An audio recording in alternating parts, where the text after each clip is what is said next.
Los muertos reviven. ¿Por qué no? ¿Acaso no lo hizo Cristo? Cristo resucitó entre los muertos. Quien cree en mí vivirá para siempre, dijo alguna vez. ¿Solo el alma o en cuerpo y alma? Otros hablan de vidas pasadas y futuras, creen en la reencarnación.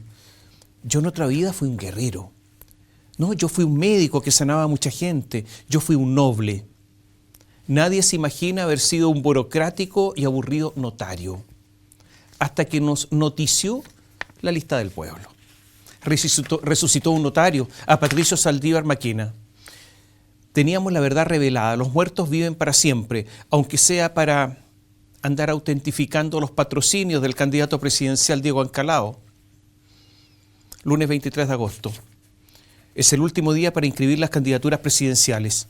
Diego Ancalao, el abanderado de la lista del pueblo, como eso no es un partido sino un movimiento, debía reunir 33.000 firmas de ciudadanos entusiasmados.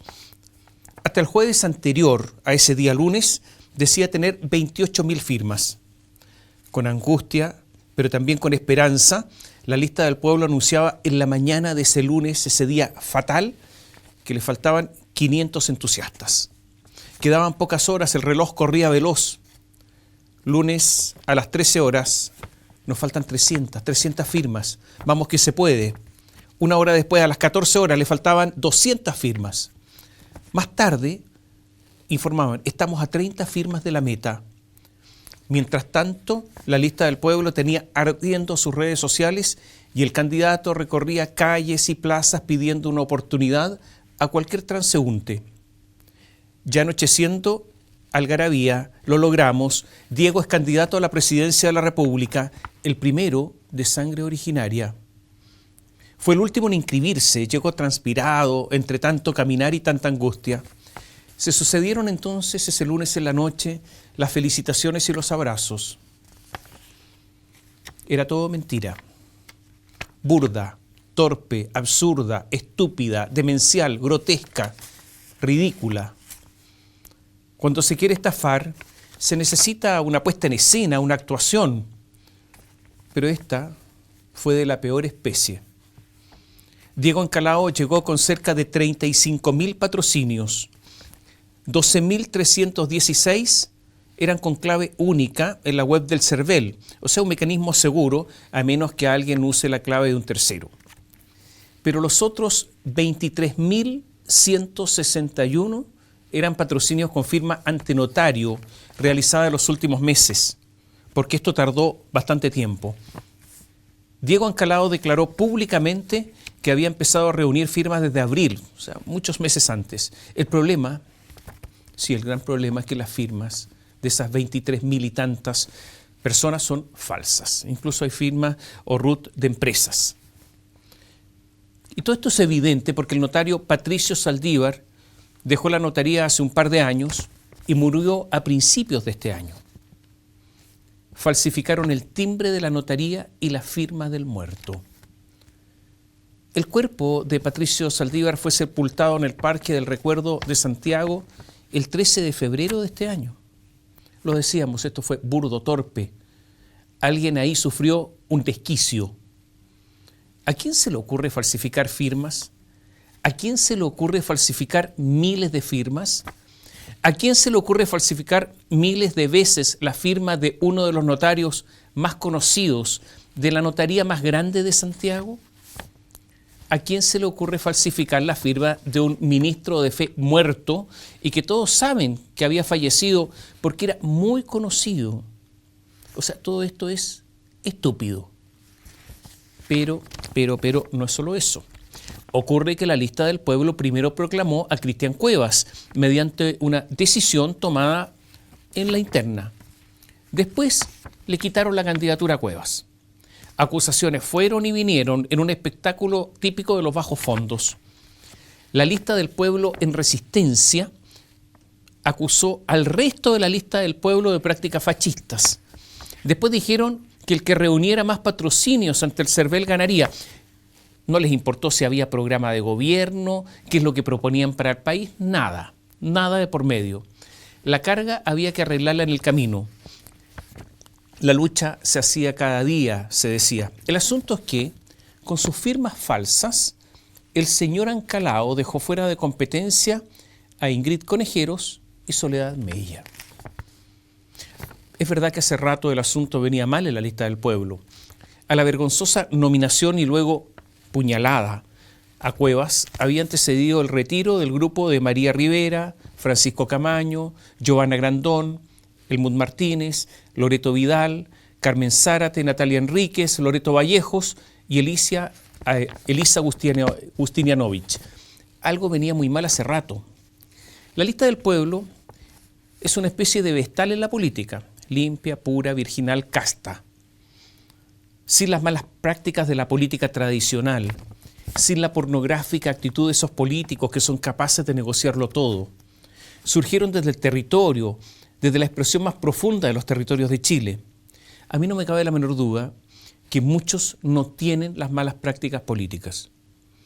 Y es bueno que pasen por un colador rápido a los que están en otra, porque demasiado rápido han caído las peores prácticas. Recordemos que el Servicio Electoral, el CERVEL, actualmente está revisando los gastos de la campaña de la Convención Constitucional y que fueron además apartados 2 candidatos de Concepción por malas prácticas. La cuenta de Instagram está en poder del grupo liderado por Rafael Montesinos, o sea, de los fundadores iniciales. La cuenta de Twitter por los disidentes que querían a Cristian Cuevas.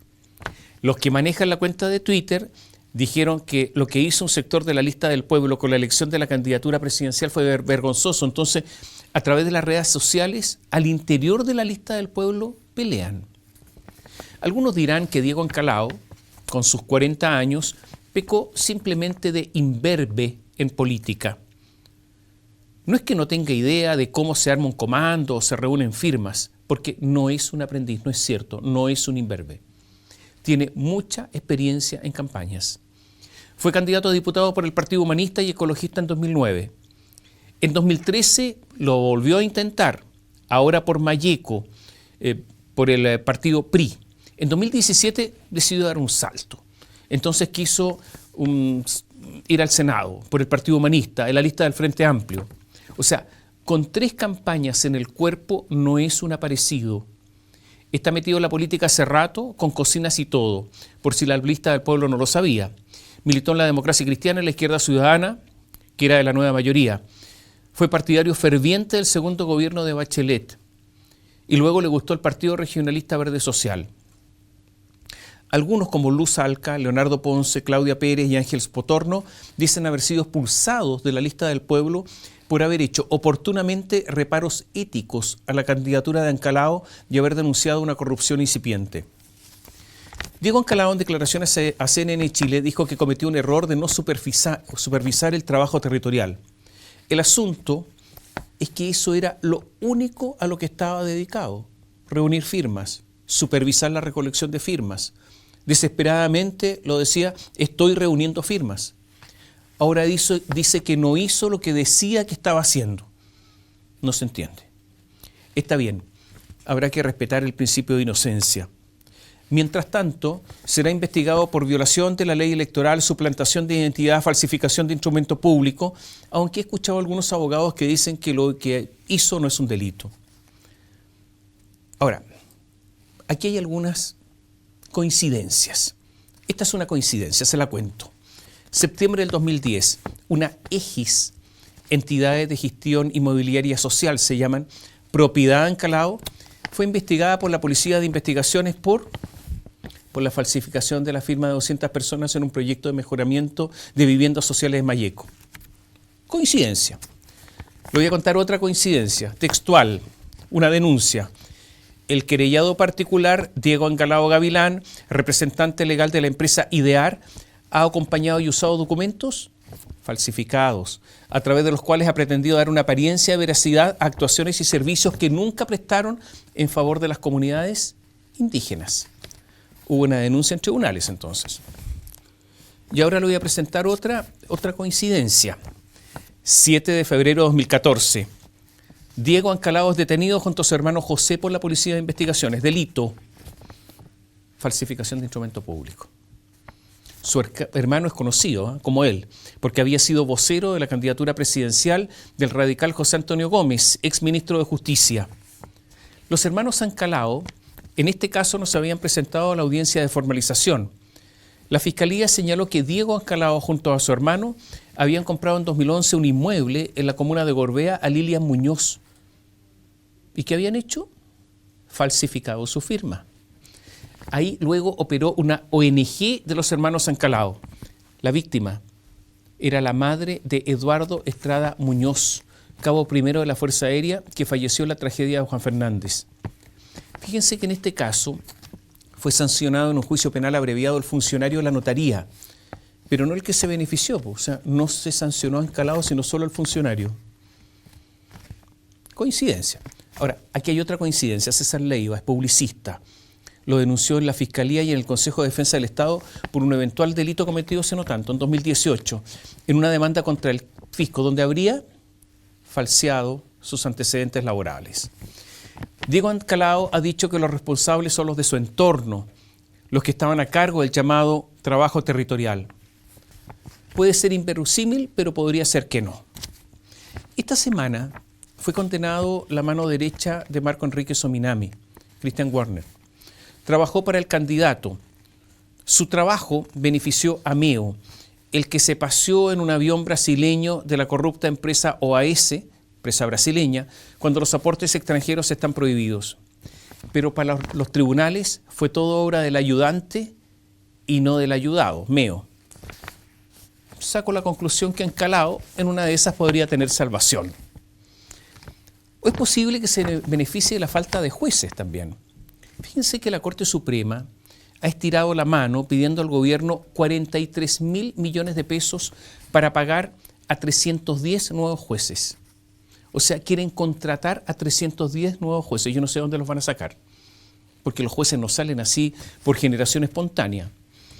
Dicen los magistrados que la pandemia les ha impedido trabajar y que se han acumulado muchos juicios, muchas causas.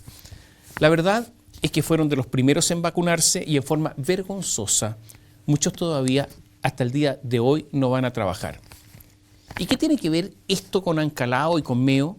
Bueno, que en medio de la desidia, la ignorancia y la falta de interés en el Poder Judicial y la Fiscalía, a veces es posible cometer fechorías sin despertar mayor atención.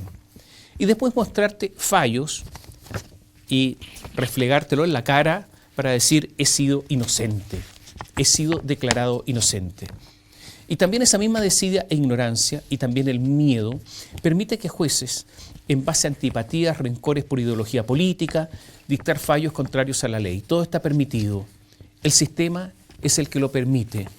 Por eso, los fallos que conocimos esta semana, y por eso es posible que en este asunto de las firmas de Ancalao salgan todos libres de polvo y paja.